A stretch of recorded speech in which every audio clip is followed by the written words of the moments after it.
Before you scroll past, just give this little girl 60 seconds.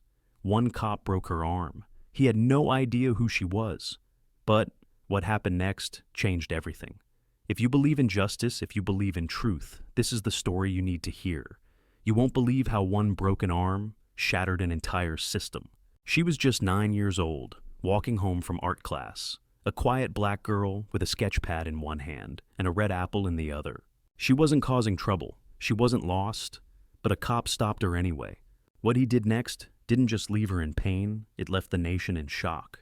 Because what Officer Brent Hollis didn't know was who this little girl truly was. And when her identity was revealed, everything from his badge to his department to the silence that had protected them came crashing down. This isn't just a story about police brutality. It's a story about a girl who wouldn't stay silent, a father who wouldn't back down, and a system that never expected the world to listen. Stay with us, because by the end of this story, you'll understand why her voice changed everything.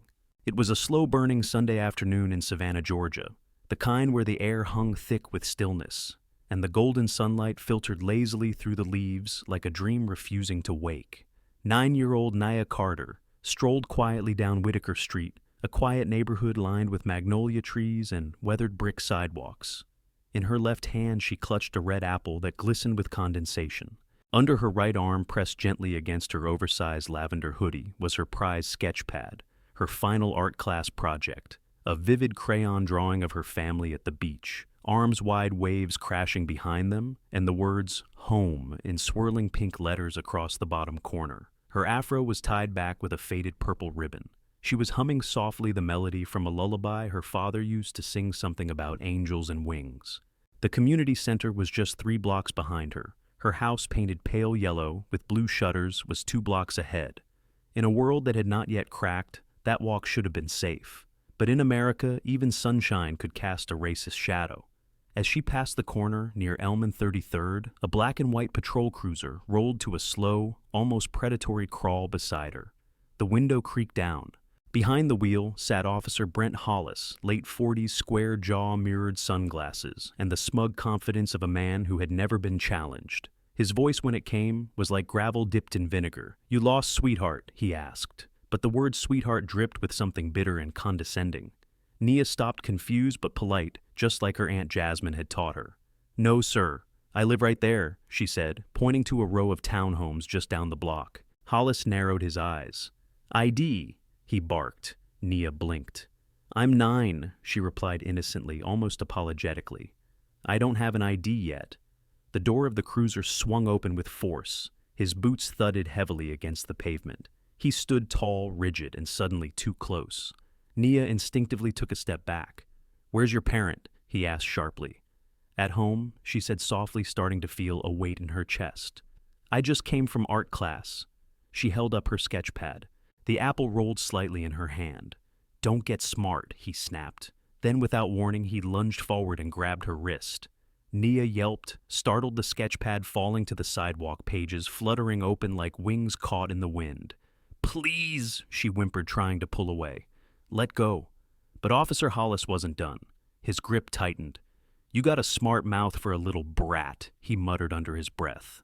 And then it happened. With a twist that seemed more cruel than forceful, a crack echoed sharply into the warm afternoon air. The sound was unmistakable.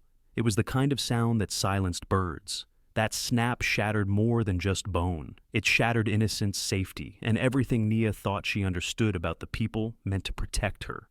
She screamed.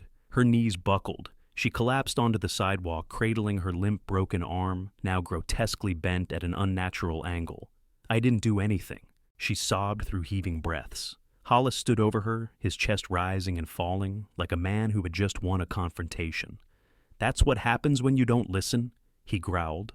And as casually as one might toss away a ticket stub, he reached for his handcuffs as though about to detain her like a criminal. But what he didn't know, what he couldn't possibly imagine, was that Nia Carter had followed every rule her family ever taught her about surviving in a world like this. And rule number 1, always be prepared. Tucked inside her hoodie sleeve just beneath her thumb was the emergency shortcut her father, Marcus Carter, had programmed into her phone, a 3-second press and hold that would silently dial the one person she trusted more than anyone else in the world after her dad. Jasmine Carter, her aunt, her protector, her rock. And right now, that call was live. The phone hidden in her pocket had already connected. It was recording everything. Officer Hollis's gruff voice, Nia's cries, the sound of her arms snapping. Jasmine didn't yell, didn't scream, didn't even ask questions. She was already sliding into her truck, the phone wedged between her shoulder and cheek hands shaking, but not from fear, from focus.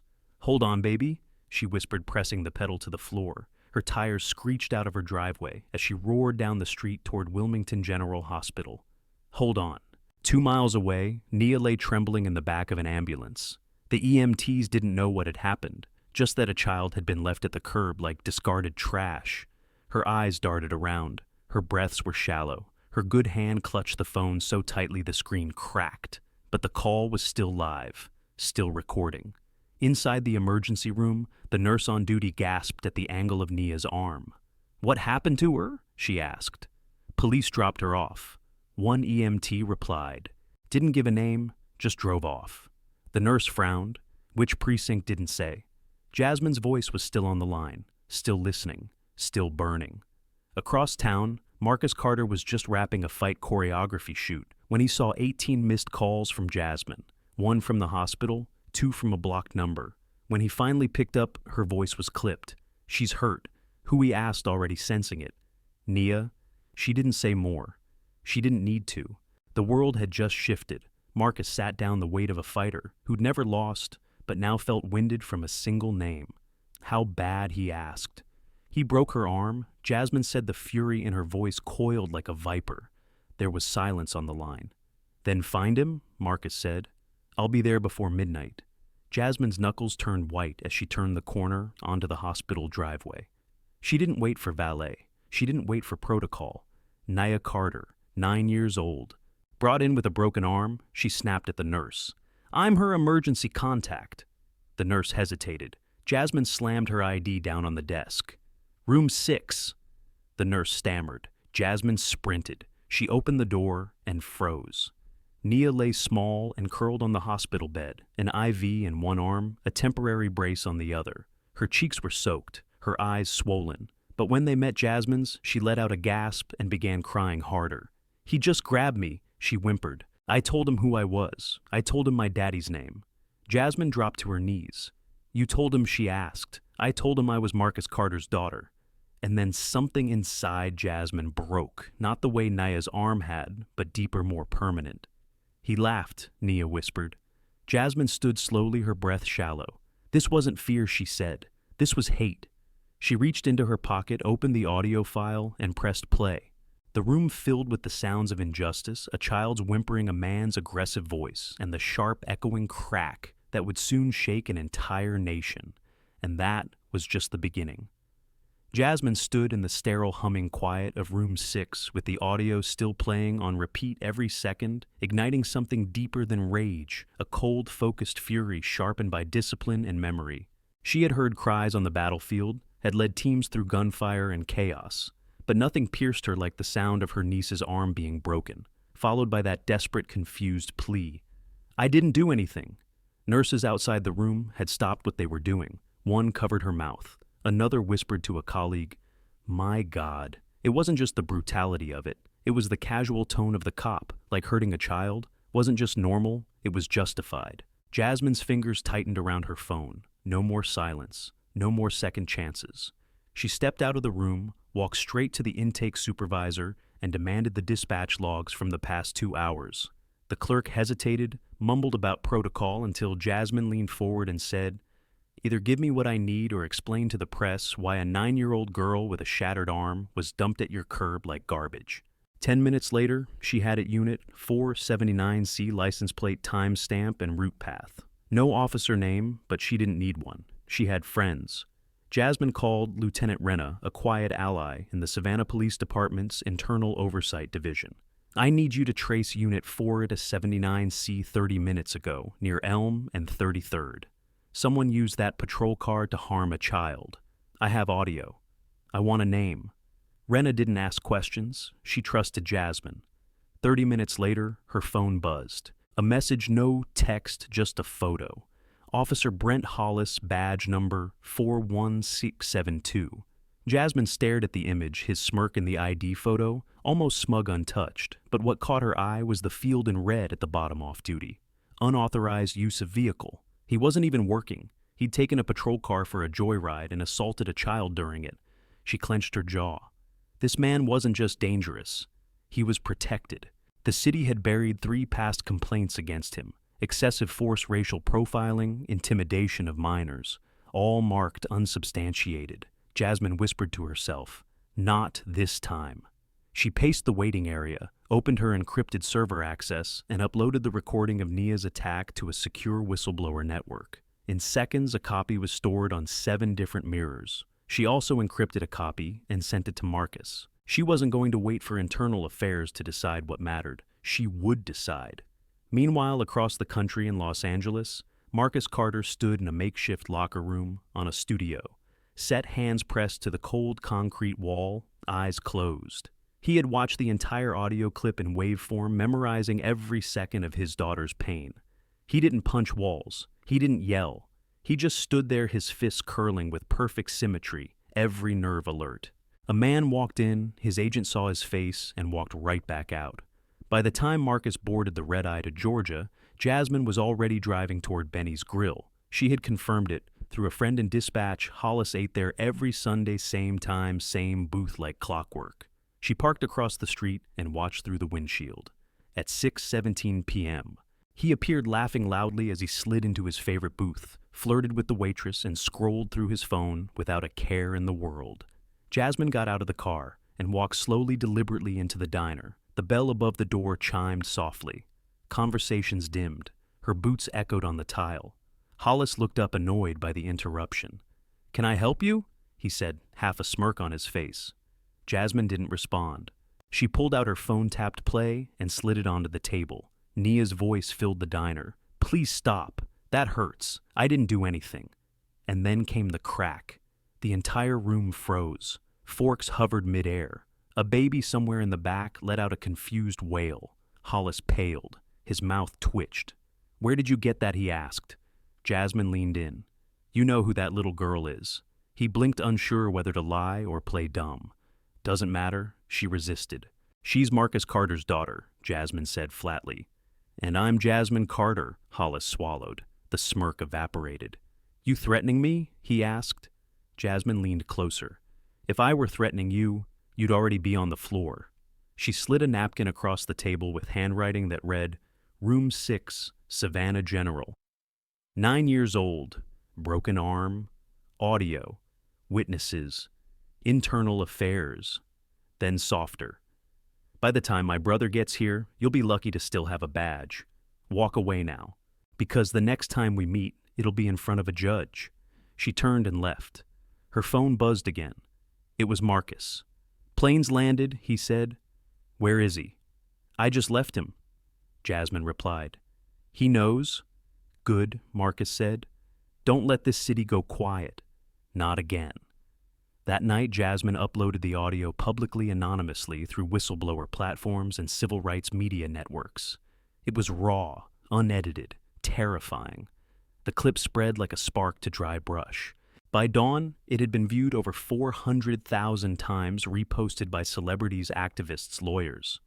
Justice for Nia trended globally. Talk shows played it. Newscasters warned, viewer discretion advised. But the country watched anyway because this was real.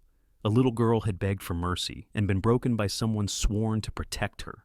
When the press uncovered her identity and confirmed she was Marcus Carter's daughter, the firestorm exploded. This wasn't just police brutality anymore. This was personal. Hollis shut down his social media, turned off his phone, called in sick. But it was too late. 2 news vans were already parked outside his house. A drone buzzed above his backyard. Inside Savannah PD, the atmosphere was fractured. Some officers exchanged looks, others said nothing. No one defended him, not this time. Back at the hospital, Nia lay sleeping, her arm in a fiberglass brace. Nurses had written on it, "You're brave, you matter, justice is coming." Jasmine sat beside her, one hand on the girl's leg like an anchor. Marcus arrived quietly just after sunrise. He didn't speak. He didn't cry. He just stood at the edge of the bed, looking at his daughter's small frame, and then at Jasmine. "We fix this," he said. Jasmine nodded. "We don't stop." They didn't. By that evening, Jasmine stood on the steps of Savannah's federal courthouse. A crowd had gathered, press parents, civil rights leaders. She held a flash drive in one hand and looked into the camera. "Some people hide behind a badge," she said. "But we're not afraid of uniforms. We're afraid of silence." She raised the drive. "This holds the names of dozens of others who never got to speak. Today we speak for all of them." Then Marcus stepped forward. "You want to fight?" he said, voice like thunder. "I've fought in cages and rings and on screen, but nothing I've ever faced was uglier than what's hiding in that department. Come for us again. Just know we hit back." Across town, Hollis sat inside his locked home, watching the press conference from a darkened screen. His hands shook. For the first time in years, he wasn't in control. He was prey. And Marcus Carter. Marcus was just getting started. The sun dipped lower over Savannah, casting a honeyed haze across the courthouse plaza, where Jasmine Carter's words still echoed through speakers, ricocheting off pillars, banners, and into the bloodstream of a city that had just been cracked open. Inside the hospital, Nia stirred in her sleep, her tiny hand twitching as the painkillers slowly wore off, and the dull ache of reality settled into her bones. But she wasn't alone. Marcus sat beside her now, his fingers gently smoothing a curl from her forehead, eyes never blinking. There were battles he'd fought in octagons against men twice his size, and monsters trained to hurt, but none had felt like this. This one was different. This one was sacred. Downstairs, Jasmine's phone buzzed with a new notification: Shield America. Org, the digital platform she and Marcus had just launched the night before, with the help of 2 civil rights attorneys and a former federal prosecutor, had crossed 11,000 verified reports in less than 24 hours. Victims, whistleblowers, parents, nurses, teachers, all of them had one thing in common: they had seen too much, said too little, or been silenced altogether. Jasmine scrolled through a few. A 14-year-old boy slammed into lockers for talking back. A pregnant woman forced to sit on a curb during a traffic stop in the rain. A blind man tased for not obeying visual commands. And then, at the top, a photo submission, a selfie taken by a girl with a bruise on her wrist, time-stamped the same week as Nia's attack, same precinct. Jasmine's heart thudded. This wasn't just about one bad cop. This was a pattern. This was protected violence. This was a machine. And if it was a machine, she would dismantle it gear by gear. Marcus re-entered the room, saw her face, and didn't have to ask. "It's bigger, isn't it?" he said. Jasmine nodded. "And it's organized." Marcus looked at the IV taped to Nia's hand and said, "Then we organize louder." Outside the hospital, unmarked vehicles were already parked along the perimeter. Not news vans now, but city surveillance cars watching, noting, preparing. Inside the precinct, the command chain scrambled to contain fallout. Captain Green, head of Savannah PD, was pacing. The mayor had called, twice. There were whispers about bringing in the state attorney general. No one wanted to be the face of a department that broke a celebrity's daughter. But Green knew the truth. It wasn't just a mistake, it was a culture, one they had protected for years. And that culture had a name: Brent Hollis. He had always been a problem. Too aggressive, too reckless, too proud. But every time a complaint came, it disappeared, lacked evidence. Officer acted in accordance, civilian failed to comply. But not this time. This time, there was audio. This time, the civilian was a child. This time, her father was Marcus Carter. Meanwhile, Hollis was on the move, paranoid. Watching news segments on mute, scrolling Twitter, under an alias, packing a duffel bag full of burner phones, cash, and a forged badge. He thought he could disappear. Thought he could vanish into one of the neighboring counties, call in, favors rebuild his story from scratch. But what he didn't realize was that Jasmine had already flagged him. A private drone circled his house. A digital trace was placed on his license plate. Local allies were watching from 3 angles. Jasmine knew he would run. The only question was when. At 6:12 a.m. The next morning, the garage door to his house creaked open. Hollis stepped out, duffel bag over his shoulder, civilian clothes, but still wearing his badge like a charm of untouchability. He looked both ways, didn't see anyone. But across the street, Jasmine and Marcus sat in a parked SUV with tinted windows. "There," she said. Marcus said nothing. He didn't need to. He opened the door and stepped out slowly, like a man who had waited a lifetime for this. But it was Jasmine who intercepted him first. She moved quickly silent and stood between Hollis and the trunk of his car. He froze. "What do you want?" he spat. "To give you a fraction of what you gave her," Jasmine said, her voice low. He reached for his belt instinctively. "Go ahead," she warned. "That'll be your last move." Hollis froze. His hand trembled. She resisted. He began. Jasmine didn't wait for the end of the sentence. Her fist connected with his jaw so cleanly, so precisely, he staggered backward, stunned. She grabbed him by the collar, slammed him into the side of his Dodge. "You grabbed a little girl," she growled. "Slam! You broke her arm. Slam! You left her to bleed on the pavement. Slam!" He tried to shove her off, but she twisted his wrist behind his back, forcing him down. He let out a pained groan. "Hurts, doesn't it?" she said, leaning down beside him. "You ever wonder what it felt like for her?" She pulled a sealed envelope from her jacket and dropped it on his chest. Inside a federal lawsuit, a subpoena for assault of a minor, and a restraining order signed by a federal judge. "You're done, Brent," she whispered. "And if you come within 100 feet of her again, next time, I won't stop." Sirens flared in the distance. 2 squad cars rounded the block. Jasmine stepped back as uniformed officers approached. "He's all yours," she said. They looked down at Hollis, bleeding and gasping. "Is that Brent Hollis?" one asked. "Yeah," the other said. "We've got a bolo on him." Unauthorized vehicle use pending assault charges. As they cuffed him against the hood of his own car, neighbors emerged from their doors filming silently. No one looked surprised. No one defended him. The truth had bloomed. Inside the hospital, Nia sat up slowly, her brace freshly adjusted, scrolling headlines on a tablet. "Cop arrested in assault of Marcus Carter's daughter, Brent Hollis, in custody." After public exposure, audio clip, sparks national movement for police reform. She looked up at her dad, who had just entered. "Is he gone?" she asked. "He is," Marcus said. "For good," she whispered. "For good." Jasmine echoed from the doorway. "Because of you." Nia nodded slowly, then asked, "Are other kids safe now?" Marcus knelt beside her. "They will be," he said. "Because now, the whole world's listening." Across the country, the movement exploded. Shield America received over 22,000 new testimonies in 72 hours. Celebrities pledged legal funds. Civil rights lawyers descended on Savannah. A congressional committee opened an inquiry. And in a quiet press conference on the courthouse steps, Marcus Carter said, "Only this, you broke the wrong child." But behind those words was a storm no badge could contain, and it was only just beginning. By the end of that week, Savannah wasn't just on fire metaphorically. It was literally pulsing with energy, with tension, with people on the move. Protesters lined the front of City Hall holding signs that read, "Justice for Nia, protect children.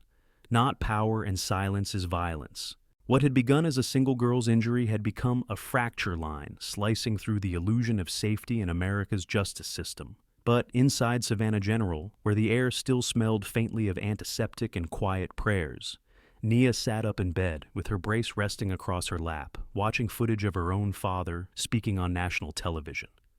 Marcus stood flanked by attorneys, but his voice was pure and unfiltered. "If you think this is about a celebrity's daughter, you're already missing the point," he said, eyes locked on the camera lens. "It's about every kid who didn't have a microphone when they screamed. The media labeled it the Carter Reckoning, a movement of fire ignited by a child's fracture and sustained by the unrelenting pressure of a family that refused to play by rules designed to keep them silent. But the pushback came fast and ugly.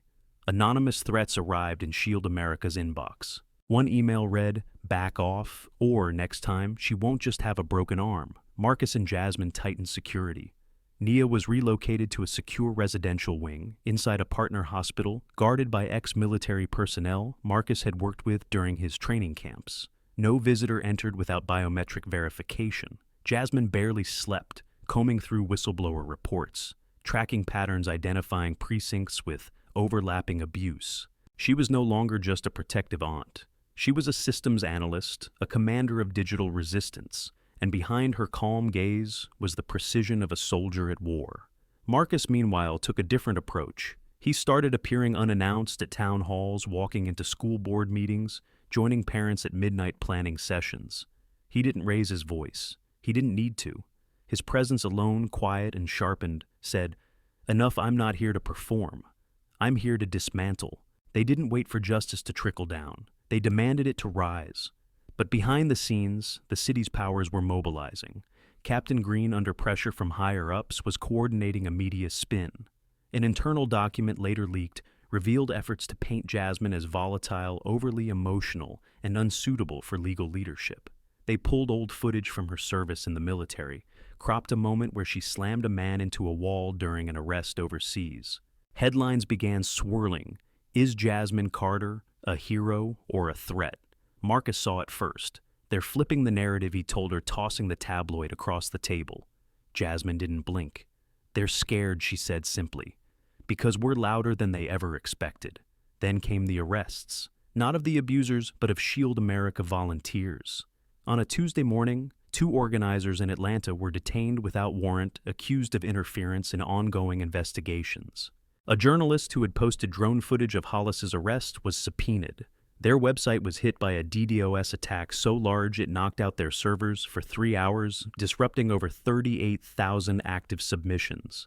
Jasmine's phone was cloned.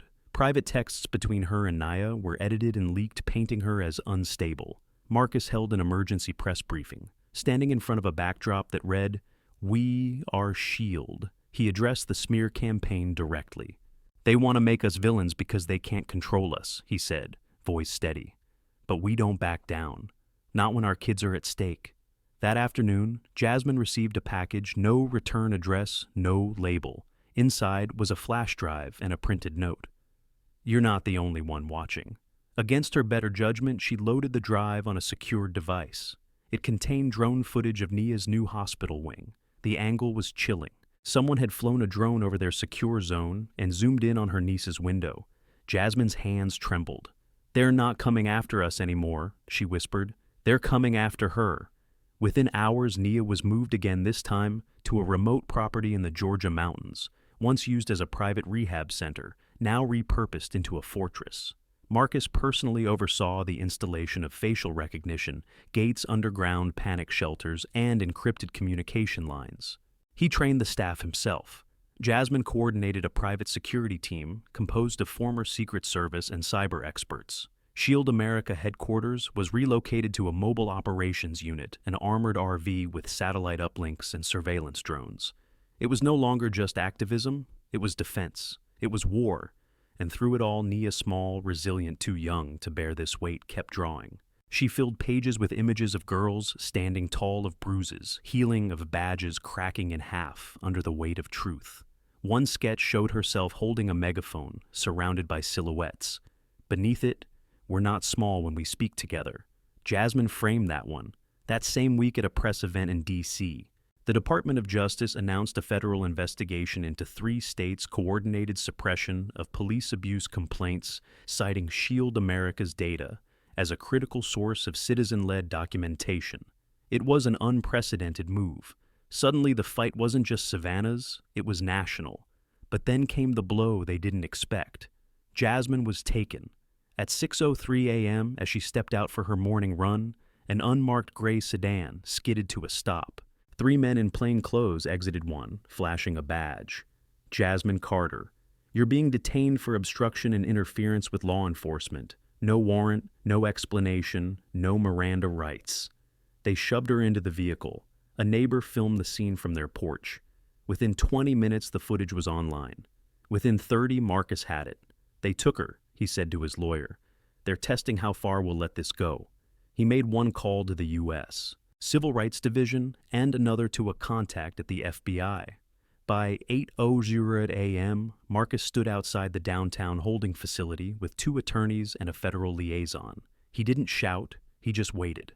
30 minutes later, the doors opened. Jasmine stepped out, wrist bruised, expression unreadable. "They tried to get me to sign a statement agreeing to cease all involvement in police brutality cases," she said. "I tore it in half." Marcus placed a hand on her shoulder. "You did good," he said. "Now we double down." That evening they streamed a live address. No flashy edits, no music, Just Marcus, Jasmine, and Nia, whose arm was now out of the cast, resting in a sleek black brace. They think we're afraid of uniforms, Jasmine said. But we're afraid of silence. Then Marcus stepped in. You hurt a child. And now you want to hurt the people who protected her. We're done asking for permission. You opened this war. We're going to end it. And when Nia leaned into the camera, holding her sketch pad with the words, "Her voice matters," the nation felt it.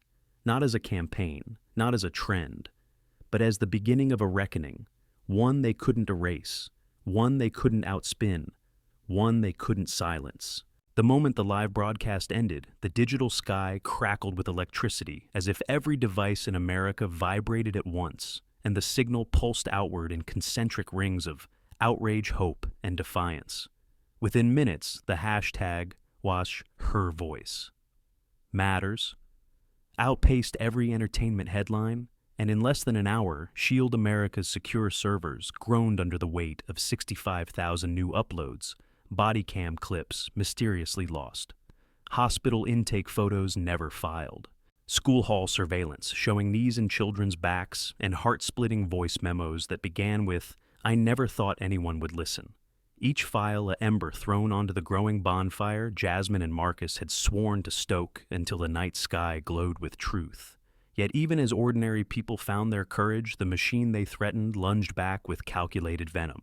The Savannah Fraternal Officers Alliance convened an emergency press conference flanked by crisp blue flags, where Union President Wade Callahan, jaw tight and eyes gleaming like polished brass, declared, "Shield America, a domestic agitator, collective jeopardizing officer safety."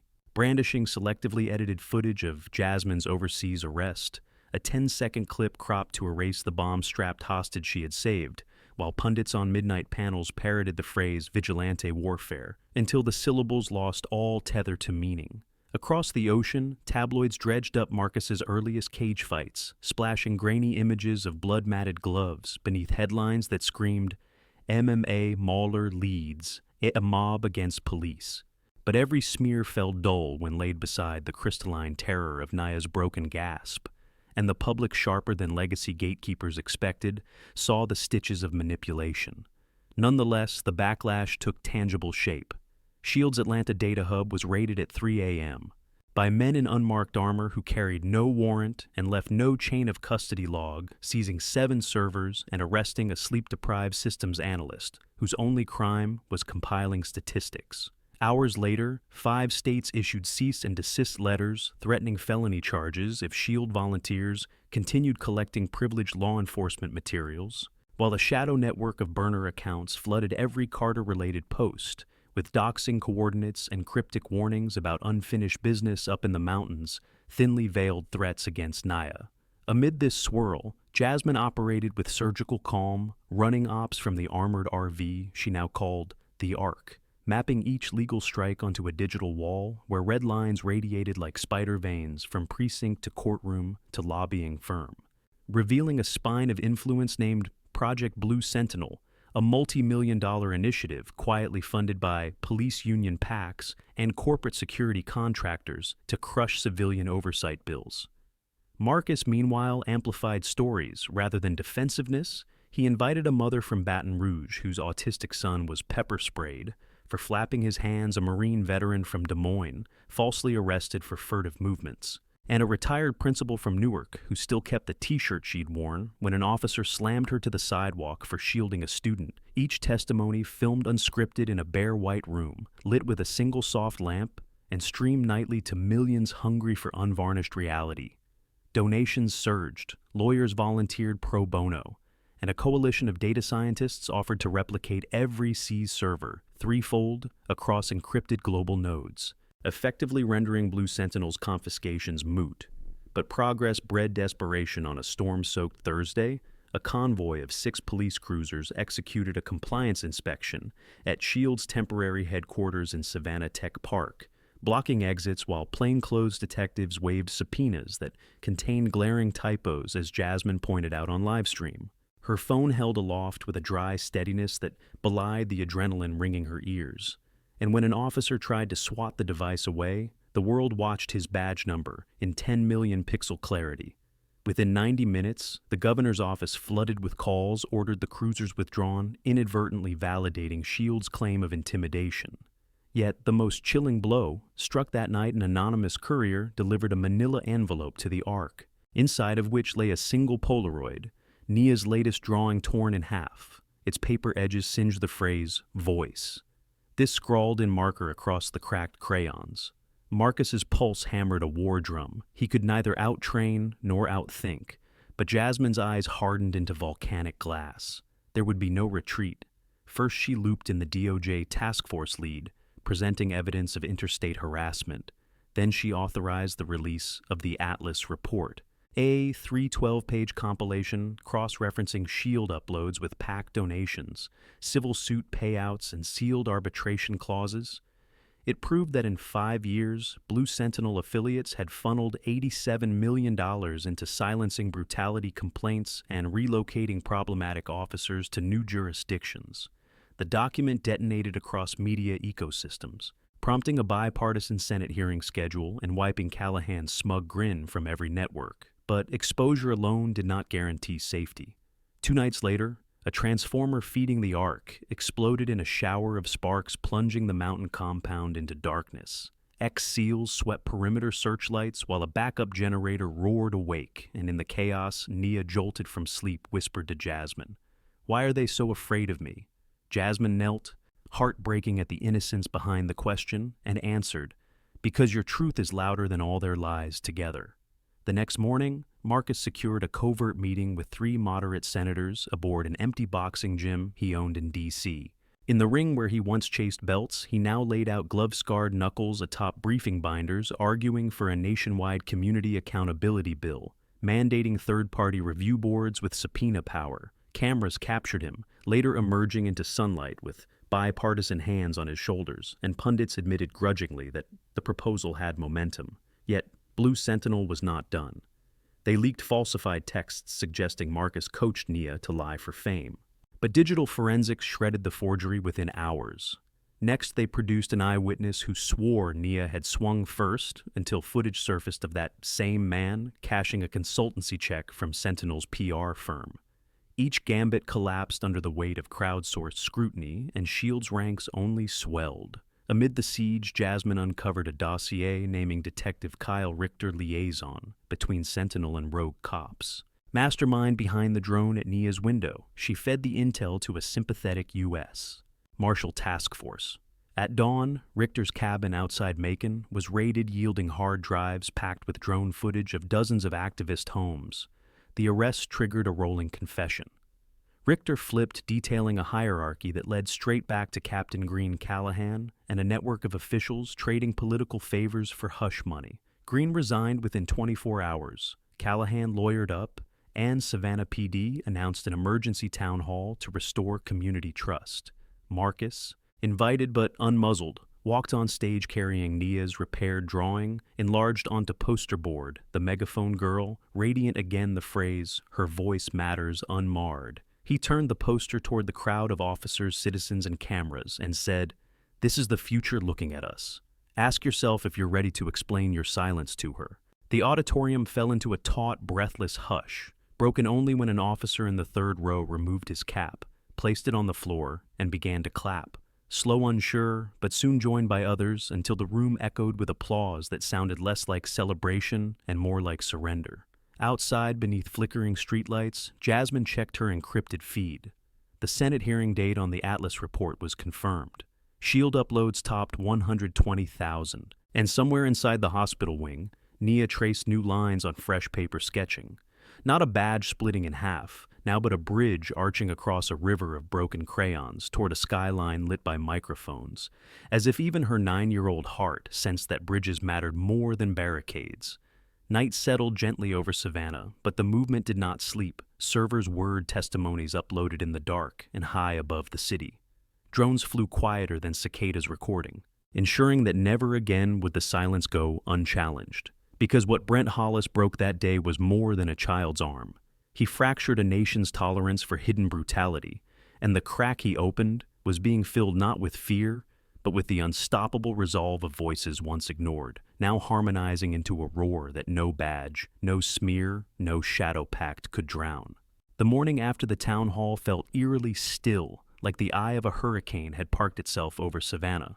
Newspapers bore front-page images of Marcus holding Nia's restored drawing, like a banner into battle headlines, ranged from "A Father's Reckoning" to "The Silence is Over."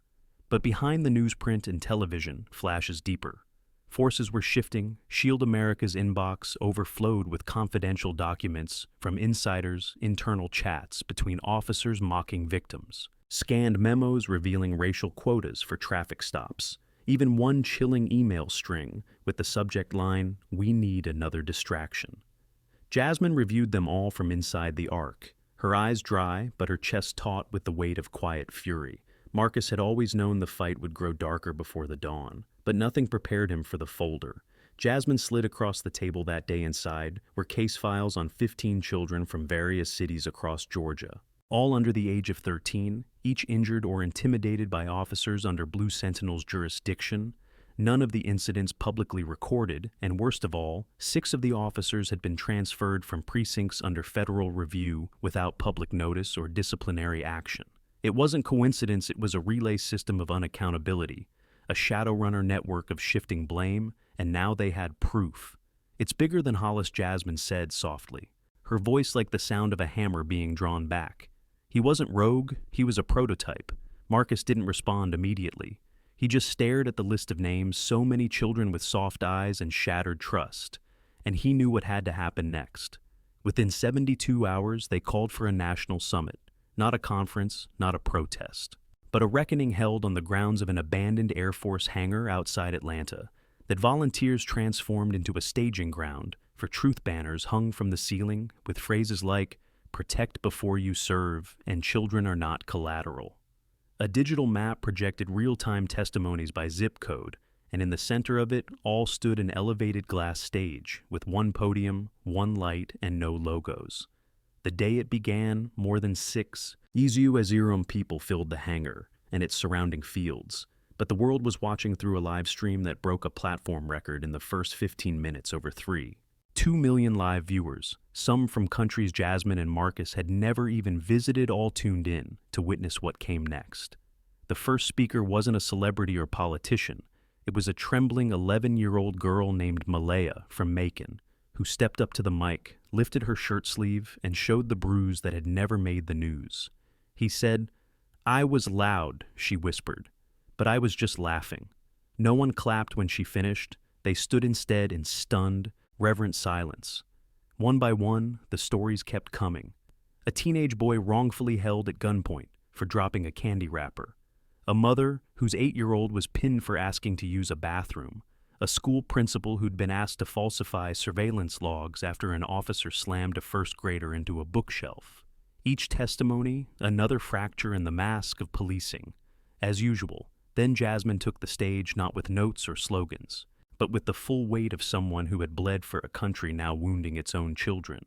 "This isn't just about my niece," she said. "It's about a structure built like a dam made to hold back truth until it bursts from pressure. And we're not asking for reform. We're demanding redesign." The applause was thunderous, but it was Marcus who turned that storm into a tidal wave when he stepped forward and said, "I am a fighter by trade, but what I've seen these last weeks, that's not fighting, that's hunting. And if the law won't stop the predators, we will." The cameras caught every syllable. The media went into overdrive. But the most stunning moment came after when Nia herself, in her small brace and oversized hoodie, walked quietly onto the stage. Without announcement, stepped to the mic and held up a drawing she'd made that morning, a pair of hands, one gloved and one bare, reaching toward each other across a broken badge, and beneath it the words, "Try again." For a moment, the world stopped, not in outrage, but in reflection. And then slowly people in the crowd began to kneel, not in protest, but in promise. What they didn't know was that across town, in a nondescript high-rise Blue Sentinel, executives were watching too, their faces pale, their voices sharp, as they scrambled to contain what they now admitted had gotten too big to spin. Internal memos demanded acceleration of countermeasures, and within hours their proxies filed a federal injunction against Shield America, alleging interference with sovereign law enforcement operations, attempting to seize the group's databases under national security pretext. Jasmine's legal team had anticipated the move and launched a counter-litigation strategy that froze the order in court within 36 hours, citing whistleblower protections and First Amendment precedents, but the attack proved something deeper. Blue Sentinel wasn't just losing control of the narrative, they were losing the game, and they knew it. That night, as moonlight draped across the compound in the mountains, where Nia was finally beginning to sleep through the night again, Marcus stood on the balcony staring at the valley below, wondering how many more walls they would have to tear down before the air felt breathable. Jasmine joined him, her hand resting on the tablet she carried everywhere, now where every red pin on the map wasn't just a statistic. It was a voice, a body, a story once ignored that now burned with clarity. "We should be exhausted," she said quietly, "but I feel like we're just getting started." Marcus nodded. "Because we are. And because now they're scared for the first time, they're really scared not of us, but of what happens when we don't stop." Downstairs, Nia drew one final picture before bed, a long road filled with faces walking together toward a courthouse made of glass. And in the sky above them, a cloud that had turned into a loudspeaker, beaming one phrase into the world: "We hear you." And when Jasmine saw it later, she smiled, then cried. Not because she was sad, but because she understood that somewhere along this burning road to justice, a child had turned fear into art, and that art had become armor, and that armor had become a revolution. 3 days after the summit, the air felt sharper across the nation, as if even the wind had learned to listen. What started with one girl's broken arm had evolved into a movement too big to cage, too honest to smear, and too human to forget. But just as Jasmine predicted the next wave wouldn't come through a badge or a baton, it would come digitally, surgically, invisibly. The first hit arrived at 2:14 a.m., when Shield America's encrypted node in Indianapolis went dark. Jasmine's cyber team, a coalition of white hat hackers and data analysts, discovered within minutes that the outage wasn't accidental. It had been purposefully corrupted from inside. 37,000 files, all victim testimonies, were copied and rerouted through an overseas shell server in Singapore. The names were still there. The stories remained intact. But now they were vulnerable hostage to whoever had accessed them. Jasmine didn't panic. She redirected resources, rerouted server load to triple encrypted nodes in Iceland, and mobilized an emergency review team to track the breach. But the next morning, a blow landed she hadn't anticipated, not from an enemy, but from inside her own ranks. Marcus sat stunned at the kitchen table of the ARC's operations unit, holding a tablet that displayed the unimaginable leaked document stamped with SHIELD, America's confidential seal, a message from Jasmine to federal agents outlining potential legal strategies to dismantle Blue Sentinel's donor network. The leak wasn't the issue, it was who had leaked it: Victor LaRue, SHIELD's lead compliance officer, and one of Jasmine's earliest recruits, a former ethics lawyer turned activist, a man they had trusted with the movement's most fragile components. "He sold it," Marcus muttered, "straight to Sentinel's legal team. They paid him to flip." Jasmine stared at the tablet. Her silence said everything. This betrayal didn't just hurt, it cracked something personal. For 2 years she had built Shield America from the marrow of grief, pain, and defiance. Now, a man she had once trusted with Nia's name had thrown their strategy into enemy hands. "He was the one who drafted our whistleblower protection protocol," she whispered. "He knew exactly how to wound us." The betrayal went public within hours. Sentinel's PR team released an edited clip of Victor speaking into a grainy hidden camera, saying, "They're not here for reform. They want war. They want to dismantle policing as we know it." It was a deliberate manipulation, cut, spliced, drained of context, but effective. Cable news latched on like leeches. Opinion hosts bellowed about anti-cop terrorism disguised as activism, and in one terrifying moment, Shield America found itself painted as a domestic threat. But Marcus, he didn't flinch. "Good," he said. "Let them call us dangerous. Because to their system we are," Jasmine countered fast. She published the full, unedited conversation, the original source clip, where Victor clearly said, "We want to dismantle the system that lets a 9-year-old girl's pain go unpunished." That's the war they're scared of. The public responded. Donations soared again. Over 19,000 new volunteers joined the virtual infrastructure of SHIELD in less than 48 hours. And most powerful of all, Nia made a statement. At first, Jasmine resisted. She wanted to protect her niece, not put her on a stage again. But Nia insisted. She was 10 now, and 10 in a war like this felt like 50. So they let her speak just 2 minutes, filmed from her bedroom, with a simple lamp glowing behind her. "They think we're scary because we don't stop," she said softly, her voice still laced with innocence. "But we're not scary. We're just tired of being quiet." She held up another drawing. This one showed a girl wearing headphones, tears falling down her cheeks, and behind her, 1,000 mouths screaming the words she couldn't say. Underneath it read, "Now they scream with me." That clip, raw and unfiltered, reached 72 million people in 3 days. It was played in classrooms, in congressional hearings, on jumbotrons in Times Square. It didn't just revive the movement, it redefined it. SHIELD America was no longer seen as a rogue protest group. It was a voice for the unheard. But the system had one more play to make, and this time, it wasn't digital. At 4:03 a.m. on a Sunday morning, a drone buzzed over the mountain compound where Nia slept. It wasn't a news drone. It wasn't civilian. It was military grade. Jasmine's security team activated countermeasures, scrambling its signal and intercepting its path, but not before it dropped a small capsule onto the lawn. Inside a burner phone, it rang once. Marcus picked it up. A modulated voice on the other end said, "You were warned. This is your last." And then the line cut. Jasmine didn't speak for a moment. Then, "They're going to try to disappear us." "Let them try," Marcus said, already calling every federal contact he had. Within hours, SHIELD America was granted federal witness protection protocols. Nia's location was triple shielded. Jasmine and Marcus were moved to an undisclosed site under the watch of a rotating U.S. Marshal team. And yet, even as they moved deeper underground, they grew louder above. On Monday morning, Jasmine went live from an encrypted studio feed. Behind her wasn't the SHIELD logo. It was a giant screen of every face that had spoken at the Atlanta summit. "We've been threatened, discredited, even hunted," she said. "But we're not leaving. We're not disappearing. We're broadcasting." And broadcast they did. For 7 straight nights, SHIELD America aired testimonials, data legislative proposals, and field reports, turning the movement into a nightly national broadcast dubbed the Truth Stream. Meanwhile, on Capitol Hill, something unprecedented was brewing. Senator Clarice Monahan, a centrist Democrat with ties to law enforcement and civil rights groups alike, introduced the Community Oversight and Transparency Act, built directly from SHIELD America's legislative draft. The bill included federal funding for independent review boards, mandatory body cam audits, civilian veto power over interdepartmental transfers, and a clause called the Nia Provision, a section that made it a felony for any officer to willfully misreport or abandon a minor during field engagement. Marcus and Jasmine were invited to testify. They agreed, but on one condition, Nia would testify too. Not to politicize her, not to gain sympathy, but because she was the reason any of this existed.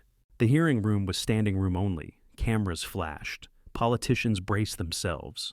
Nia, wearing a dark blue sweater and her now iconic drawing pin on her collar, stepped to the mic. "I didn't know my life would become news," she said. "I just thought I was going home after art class. But a man saw me as a threat because of my skin. And now people say I started something. I didn't. They did. I just said what hurt." She looked up. "And now I'm asking you, please don't let them hurt anyone else." You could hear the walls breathing. The bill passed committee by a 14-1 vote. Outside the Capitol, Jasmine hugged her niece tighter than she had in weeks. "You were brilliant," she whispered. "You were brave." "I'm always brave," Nia said, "but I'm tired of having to be." That night, the stars over Washington seemed a little closer, a little warmer, as if even the sky understood that a little girl had finally made the country feel.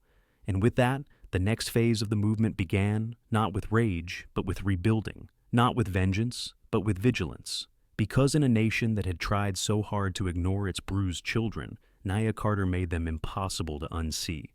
The passage of the Community Oversight and Transparency Act through committee sent shockwaves across the country, not because it passed some had expected that, but because of how it passed not quietly, not buried in legislative language, but with Nia Carter's voice echoing through the chamber unpolished and pure, spoken by a girl who should have been drawing oceans, not drawing comparisons between pain and policy.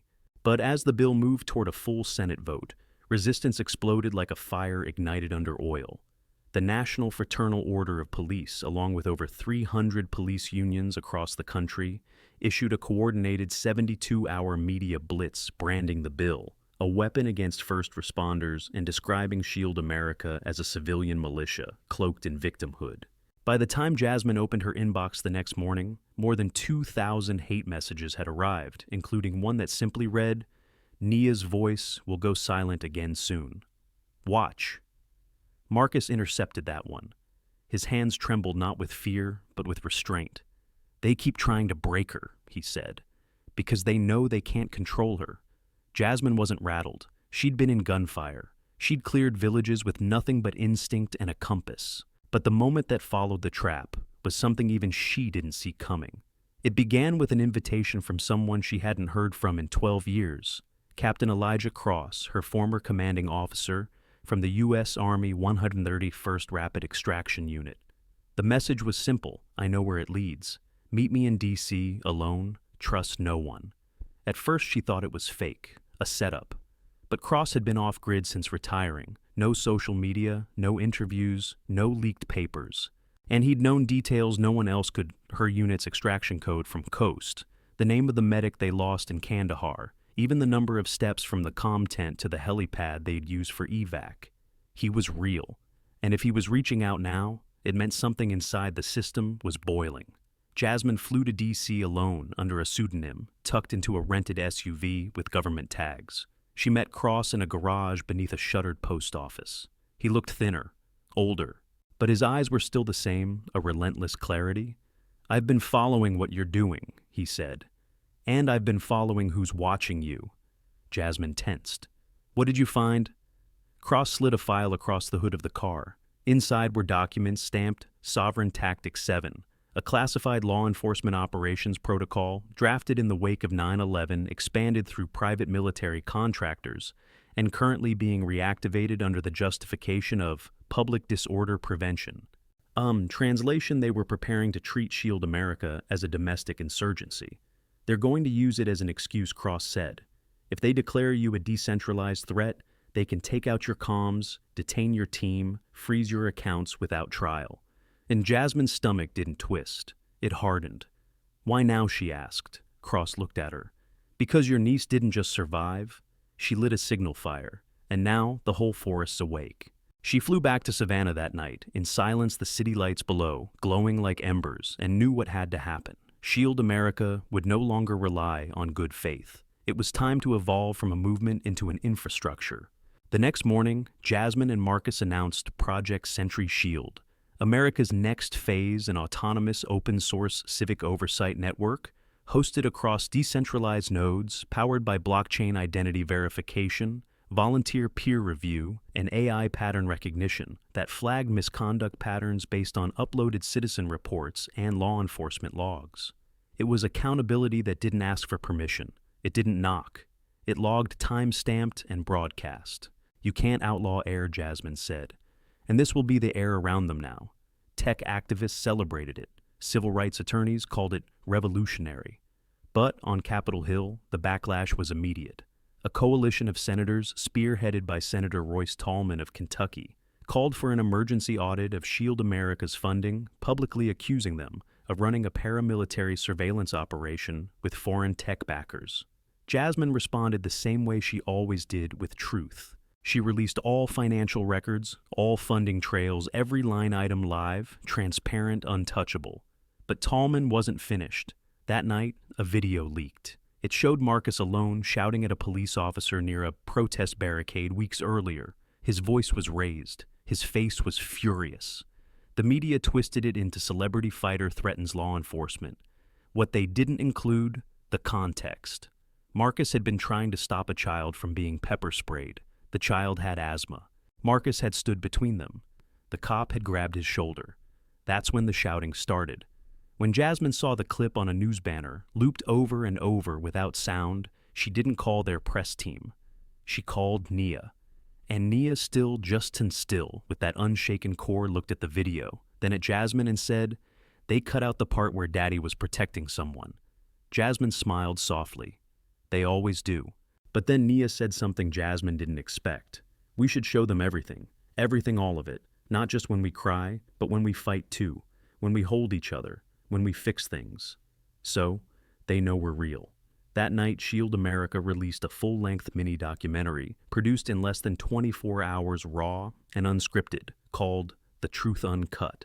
It showed every step from the day Nia was hurt to the summit, to the passage of the bill, to Marcus shouting at a protest line, context, restored heart intact. It ended with Nia's words, "We don't just get hurt, we get back up." Within hours, the smear campaign evaporated. Marcus's approval rating spiked higher than any civil rights figure since John Lewis. But Shield's greatest test was just ahead. Jasmine received a call from Senator Monahan.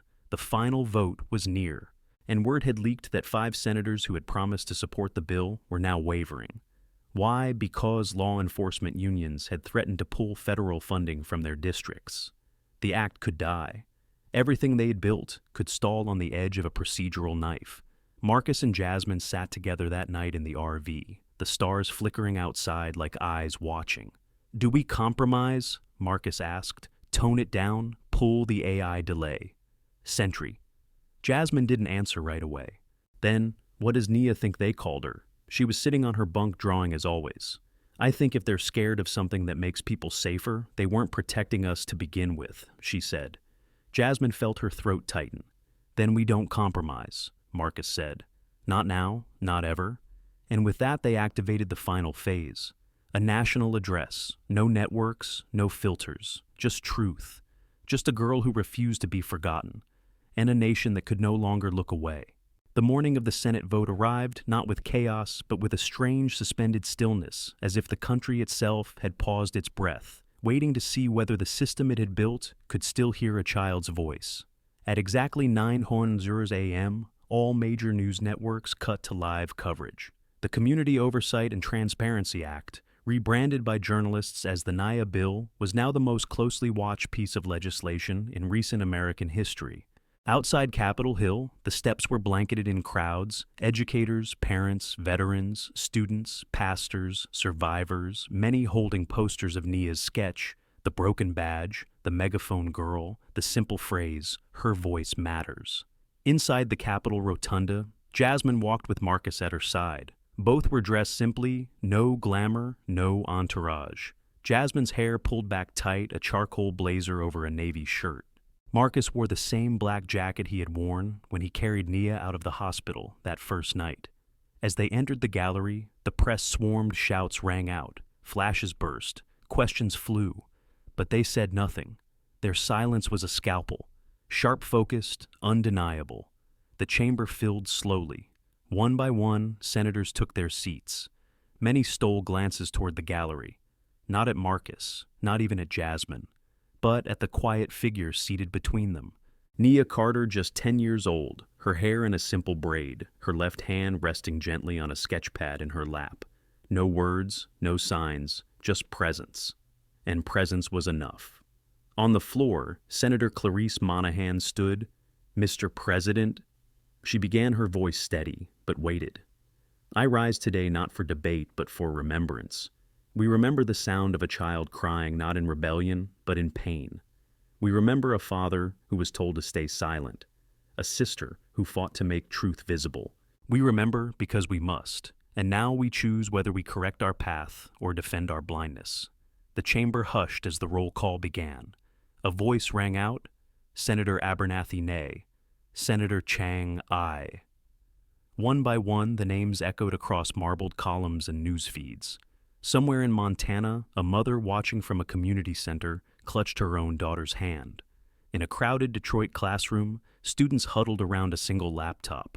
Across 3 time zones, the country waited. The count reached 47 eyes, then 48, then stalled. Senator Royce Tallman leaned into his mic. Nay. Gasps rippled. The bill teetered on the edge of collapse. The next Senator Harrison of Texas hesitated. He had been lobbied by law enforcement PSCs for weeks. Marcus stared directly at him, not in threat but in memory. Harrison looked at the gallery, at Nia. She looked back, said nothing. just met his eyes with the quiet gravity of someone who knew how to carry pain without apology. Harrison took a breath. Then, I, 49, one short. The last vote, Senator Eleanor Voss of Pennsylvania, known centrist, law and order loyalist. She leaned to her aide, whispered, looked up. Her eyes met Jasmine's. The two women had never spoken. But in that electric second, Jasmine's gaze said it all. This isn't about you. It's about who you protect when no one's looking. Voss closed her eyes, opened them. Aye. The chamber erupted not in cheers, but in a collective exhale. 50-49. The bill had passed, but before the cheers could settle, a voice rang out. Cold, calculated, Mr. President, point of order. All eyes turned. Senator Tallman, I request the floor under Senate Rule Z3. There is reason to believe that material evidence was presented under false pretense by a member of the gallery. Confusion broke across the room. Jasmine's body went still. Tallman continued. I submit that testimony influencing this vote was based on a falsified sketchbook, one allegedly drawn after coaching by Shield America staff for maximum emotional effect. The room gasped. Tallman held up a manila envelope. In this folder are sworn affidavits from a former Shield employee claiming these drawings were staged. A buzz of whispers rose. Nia's grip on her sketchpad tightened. Jasmine stood, calmly, controlled. Mr. President, she said. Permission to respond. The vice president presiding nodded. Jasmine stepped forward. The camera zoomed in. Senator Tallman's accusation is not just baseless, it is grotesque. These drawings were made by a child whose arm was broken, whose voice was ignored, and whose courage terrified the men who failed her. You want to discredit the sketchbook? She turned. Then let's show the world what's in it. Jasmine pulled out a small folder and handed it to the nearest aide. Inside every drawing Nia had made, dated time-stamped, some smudged by tears, others half-finished during physical therapy. The aide passed it to the clerk. The clerk passed it to the vice president. On a motion, the gallery screen lowered, and one by one, the images appeared. A crayon silhouette with its mouth crossed out. A blue hospital bed with a girl curled on one side. A badge cracking down the center. A heart being stitched back together. The room went silent. Even Tallman looked away. Jasmine turned to face the chamber. This is not manufactured. This is what survival looks like when the world tries to erase you and you draw anyway. She turned to the gallery. Nia, would you like to say anything? Nia stood, walked slowly to the railing. Her voice was quiet, but it carried like thunder. You don't have to believe me. You just have to stop hurting kids like me. Then she sat down. No one moved.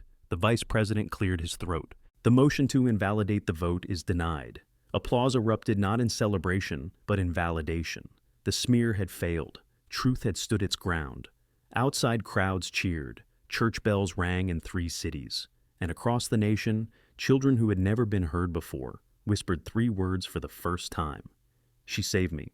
The days following the Senate vote felt like sunlight after a storm, brief, golden, but always with the distant scent of something unfinished. The bill had passed. The smear attempt had collapsed. Nia's voice had not only endured, it had echoed. But Jasmine knew better than to mistake a policy win for peace. What Shield America had built was not just a platform, it was a threat. And systems like the one they were up against don't die quietly. They retaliate, precisely, invisibly, lethally. The first sign came in whispers. Digital back channels from whistleblower allies in the tech world reported spikes in activity across cloud servers registered to companies tied to Blue Sentinel subcontractors. Jasmine's team tracked ghost logins attempting to clone the Sentry node blueprint. One engineer reported an unauthorized mirror copy being attempted from a federal IP block. This wasn't just surveillance, it was infiltration. Marcus sat at the war table in the ARC's secured HQ, staring at a live render of code activity while Jasmine paced behind him. They're not trying to shut us down, he said. They're trying to become us. Jasmine stopped pacing. If they mimic the infrastructure, they can discredit us from the inside. Fake reports, falsified misconduct, false victims, and no one will know what's real anymore, or they'll bait us into reacting. Look unstable, violent, rogue, Marcus said. They want to make us unrecognizable to the people we serve. At that moment, a secure line buzzed. It was Noah Elridge, a tech developer who once helped expose election data breaches. He said 5 words Jasmine would never forget. Your failsafes just got breached. And then, it's not just your servers. They've cloned the database and embedded dormant exploit triggers in the voice reporting system. One wrong command and they can flip your live streams to looped propaganda. Jasmine's breath caught. How long until they move, if they haven't already? 60 hours, maybe less. It wasn't just a cyber attack. It was a kill switch. Marcus leaned forward. We need to move the servers off grid. Hard drives, cold storage, analog verification. Jasmine nodded. And burn the backups. That night, Shield America went dark for 7 hours. A controlled blackout. Jasmine's team worked in shifts offloading data, disabling exploits, converting vulnerable nodes into physical vault drives. In the basement of an old printing press turned data bunker, volunteers carried crates of truth testimonies, video, evidence audio logs, sealed them in titanium cases, and airlifted them to 3 undisclosed locations. It wasn't just survival. It was preparation. Jasmine knew the story wasn't over. The system wouldn't let it be, especially after what happened next.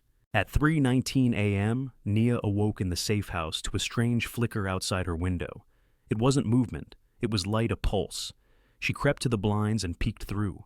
A shape stood just beyond the tree line. No sound, just a stillness so loud her heart hurt from listening. And then the figure turned, raised one hand slowly, and dropped something to the ground. When security swept the area minutes later, all they found was a teddy bear, plain, brown, but inside, a voice recorder. Jasmine listened to it 6 times before speaking. The voice was synthetic, distorted, but the message was clear. She is the crack. We will seal it. Marcus called the marshal's office within seconds. By sunrise, Nia had been moved to a secure government protection site, escorted by 2 agents and a trauma specialist. She didn't cry. She just looked out the window of the armored SUV and said, "They're still afraid of me." Jasmine wanted to say something comforting, but Nia wasn't wrong. That day, Jasmine and Marcus met with the Federal Oversight Committee. Shield America had been offered a proposition absorption. They wanted to fold Sentry into a national civilian review program funded by Congress run under DOJ supervision. It sounded like progress, safety, legitimacy. But Jasmine saw the trap immediately. You want our system, but not our voice. A senator cleared his throat. We want unity, efficiency, accountability under the Constitution. Marcus narrowed his eyes. We've been accountable for every second, every bite. You weren't until we made you look. Mr. Carter, the official said, coolly, we are offering you institutional power. Jasmine stood. And we're declining. She turned to leave. We didn't come this far to become the thing we were fighting. That night, Shield America's team gathered in the Ark. The room was dim lit by laptops and the soft glow of wall-mounted maps. We're going fully independent, Jasmine said. No federal dependency, no party affiliation, no top-down hierarchy. We become what they can't contain, a self-healing network of witnesses. Marcus added, we stop being a movement. We become a memory engine. No truth buried, no pain ignored, ever again. Plans were drawn, new protocols initiated, and in the center of it all, a 10-year-old girl whose name had become a signal. But just as the team began distributing the restructured network, a phone buzzed. Jasmine picked up. Her contact in the DOJ said only, turn on channel 7. Now. The screen lit up. A breaking news alert flashed red. The anchor looked pale. We've just received footage that appears to show Marcus Carter in a physical altercation outside a hospital.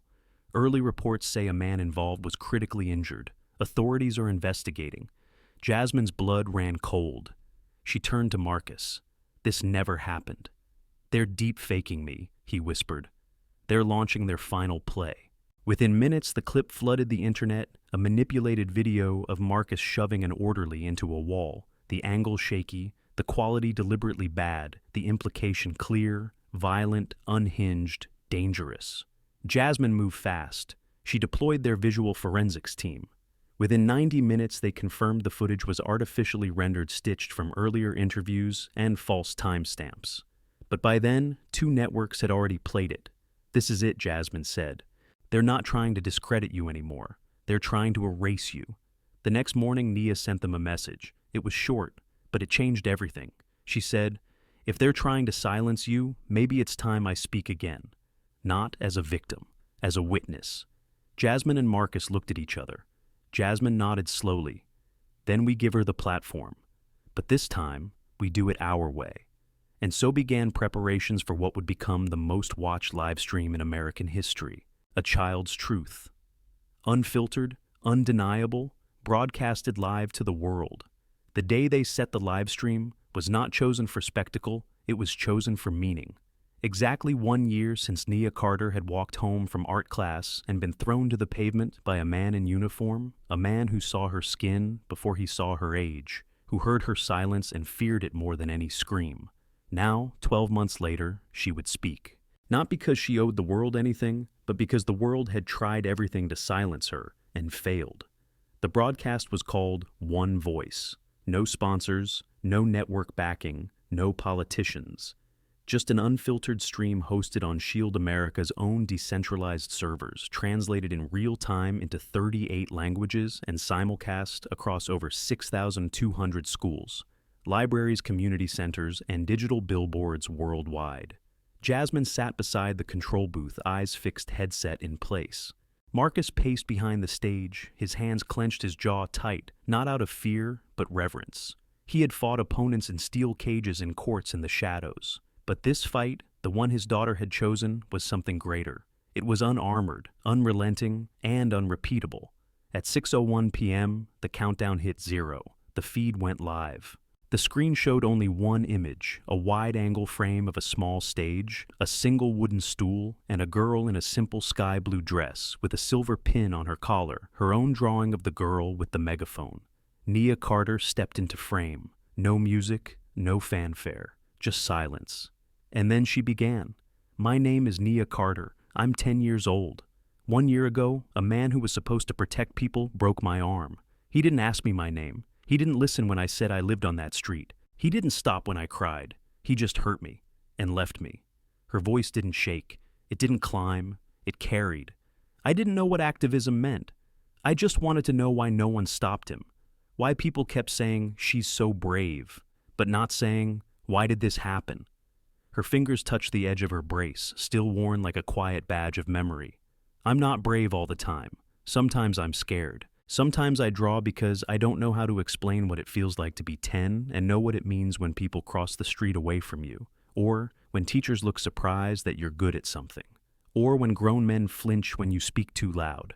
The camera zoomed gently as she lifted a page from her sketchbook, a drawing of 2 windows, one cracked, one clean, both reflecting the same child. They tried to say my drawings were fake, but my feelings were real, my pain was real, and I want to ask you something. She leaned forward. If a child says something hurt them, why is the first question always, "Are you sure?" Why isn't it, "How do we fix it?" The screen shifted briefly.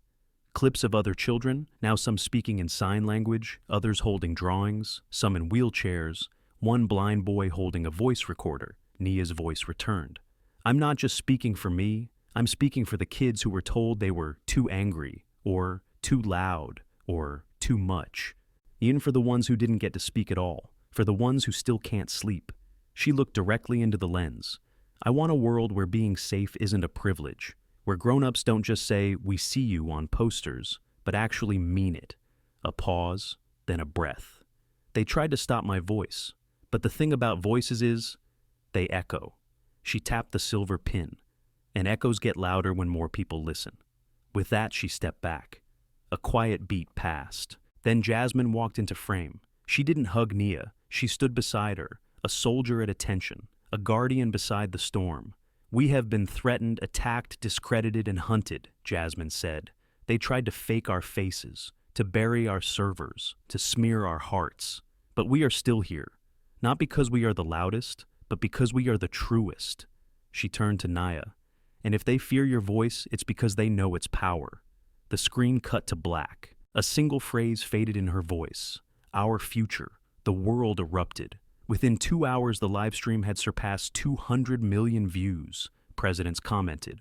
Human rights organizations issued full endorsements. Victims flooded Shield America with thousands of new submissions. But it was what happened next that no one expected. The Department of Justice unsealed a classified investigation. Anonymous internal reports prompted by the deep-fake attack on Marcus revealed a covert operation dubbed Operation Null Mirror, spearheaded by Blue Sentinel but enabled by one high-ranking DOJ official. The objective: discredit Shield America through synthetic media, infiltrate its infrastructure, and offer DOJ oversight as a form of quiet absorption. The man behind it: Deputy Director Martin Holloway, a career bureaucrat, mentor to 3 current state attorneys general, and once Jasmine's direct supervisor during her final military deployment. When she saw his name, Jasmine didn't blink. "I always knew it would come from the inside," she said, "but I never thought it would be him." Public pressure exploded. Civil rights groups called for his resignation. Congress launched an emergency review, and just hours later, Holloway stepped down. No apology, no press conference, just a resignation letter, short, cold, and unsigned. But Jasmine had her closure. Marcus did too. When asked by reporters what they would do next, Marcus said, "We keep building, because justice is not a courtroom, it's a culture." That night, Nia slept for the first time without her brace. The drawing she left on her nightstand was simple: a single flower growing from the crack in a sidewalk, and underneath it in blocky 10-year-old handwriting, "Not broken, growing." When the President of the United States signed the Community Oversight and Transparency Act into law on a warm morning in June, the pen he used was placed into a glass case not for its political value, but for what it represented: a child's voice that reached so far it bent history. The ceremony was brief, the applause polite, but outside beyond the gates of the White House, on the steps of state houses from Georgia to California, in school auditoriums and repurposed warehouses and refugee shelters and reservation clinics, people clapped not for the signature, but for the survival, for the girl who wouldn't stay quiet, for the family that wouldn't be silenced, and for a movement that never asked for permission to matter. Shield America, once a fragile coalition of digital volunteers, now stood as a recognized global civic oversight platform, independent from any government, supported by a network of engineers, social workers, trauma therapists, AI researchers, community leaders, and survivors. They launched the Echo Grid, a public-facing portal where verified misconduct reports were mapped in real time and linked to support networks, legal advocates, and policy dashboards. Its motto was carved into the homepage footer: "The truth doesn't expire, it echoes." Jasmine Carter was appointed strategic director by unanimous vote. She declined a security detail, but wore body cams voluntarily. "If I ask the system to be watched," she said, "I will be watched too." Marcus Carter returned to speaking engagements, but refused corporate deals. "We don't sell revolution in t-shirts," he told one sponsor. He spent his days training young athletes and his nights building new trauma-informed curricula for school resource officers. And Nia Carter, now 11, returned to public school that fall. Not with cameras, not with guards, just a backpack and a sketchbook. Her teachers received sensitivity training, developed in partnership with SHIELD. Her peers. They whispered sometimes, stared sometimes, but mostly they listened. Because the girl who once had her voice broken now taught others how to find theirs. On the 1-year anniversary of the bill's signing, Nia was asked to speak again this time, not in defense, but in vision. The venue was different, not a courtroom, not a summit, but a children's literature conference where authors gathered to write stories that helped children see themselves. Nia stood before the microphone in sneakers and a hoodie. No script. Just a folded piece of paper in her pocket with the word "Listen" written in purple ink. "People say I'm brave," she said, "but bravery doesn't feel like a superpower. It feels like being scared and speaking anyway." She looked out at the audience, some of whom had cried when she walked in. "I drew pictures because I didn't have words. But when people listen to my drawings, I've found the words. And now I help other kids find theirs." She held up a new drawing, a field of children, each holding a sketchbook, the sky behind them made of mirrors. "We don't all speak the same way, but we all deserve to be heard." That speech didn't trend, it didn't go viral, and it didn't have to, because by then, the world had changed shape around her. Across oceans, groups began modeling their own versions of echo grids. In France, a similar platform emerged to document urban police surveillance. In Kenya, a modified version tracked misconduct in private military compounds. In the Philippines, teenage girls used it to report abuses in school dorms. And always on the about page of each grid, there was a sentence that read, "Inspired by Nia Carter, United States." Age 10. One day while walking through a library in Savannah, Jasmine came across a shelf of children's books. Nestled between two glossy hardcovers was a slim paperback with hand-drawn illustrations and a single title, "The Girl with the Loud Pencil." She opened it. On the first page, Nia had written, "For every kid who wasn't listened to until they made the world too loud to ignore." Jasmine closed the book, pressed it to her chest, and exhaled not relief, but release. A story that had started with a fracture had become a framework, a network, a movement, a legacy. But most of all, a promise that children were not statistics, that silence was not safety, that when you break something sacred, it doesn't vanish. It rises, in voices, in sketches, in streams, in streets, and in one girl who walked home from art class and ended up redrawing the moral map of a nation, and she never once had to raise her voice to do it. What started as a quiet walk home became a movement that shook the nation. They tried to silence her, they tried to erase her, but instead, they amplified her voice. Because Nia Carter wasn't just a child who was hurt, she became the reason the world stopped and listened. And today her story is no longer just hers. It belongs to every child who was ignored, to every voice that was dismissed, to every truth that was buried until someone dared to draw it out. If this story moved you, don't let it stop here. Like this video. Comment below, "I hear her voice." Share it because someone needs to know they're not alone. Subscribe to join us as we tell the stories others try to silence. This was more than a broken arm. This was the beginning of change.